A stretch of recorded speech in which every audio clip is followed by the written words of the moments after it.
On today's show, I've come from the past to the present to talk about the future of gaming, as best as I can. Welcome to the show, I'm Larry Madavina, and today I am really tired. I've been crewing on a film for the last 6 days and trying to fit in E3 within the cracks between working and sleeping, and it's really difficult. So I'm totally gonna let you know that this episode is entirely pre-recorded. The problem with that being is I had to pre-record before E3. But the thing is that I still have standards, believe it or not. And that means that with this being the Friday immediately after E3, I owe you guys an E3 post show. And you know what? I'm gonna make this the E3 postiest spectacular I possibly can from before E3. Oh man, E3 is over. And you know what I gotta say? This is possibly the E3-iest E3 that has happened within the last 365 days. This thing was nuts. Man, it is great to see a ton of games coming out of E3. Games that were so new and so cool that I can't even remember the names of them because I'm so excited. And boy guys, these games, whoa, they are something.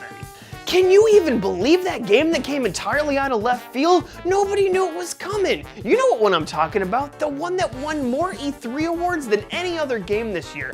That game is looking incredible, and I can't wait to play it in 1 to 2 years from now because that thing is looking pretty darn cool. And Nintendo, oh man, what can I say? Did you see their digital press event? I know I sure did, and oh man, that one moment, classic Nintendo. Smash Bros is looking pretty darn great, and that new game that they announced, wow, I am speechless.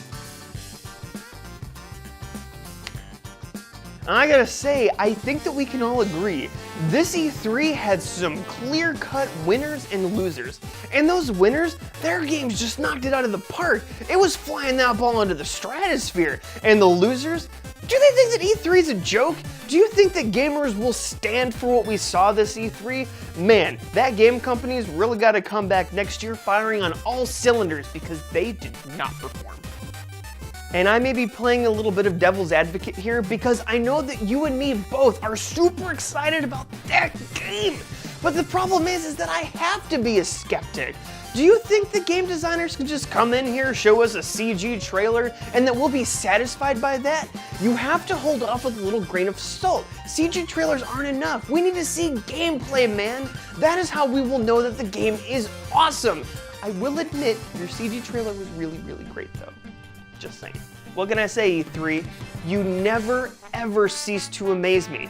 You fill me with the kind of giddiness that's usually reserved for children at Christmas and creepy old men at strip clubs. But I'm really giddy right now because of all the really exciting things that happened this year. And I really gotta say, E3, I can't wait for next year because you are always so unpredictable. And that is most certainly all the time we have for today because time traveling is super taxing.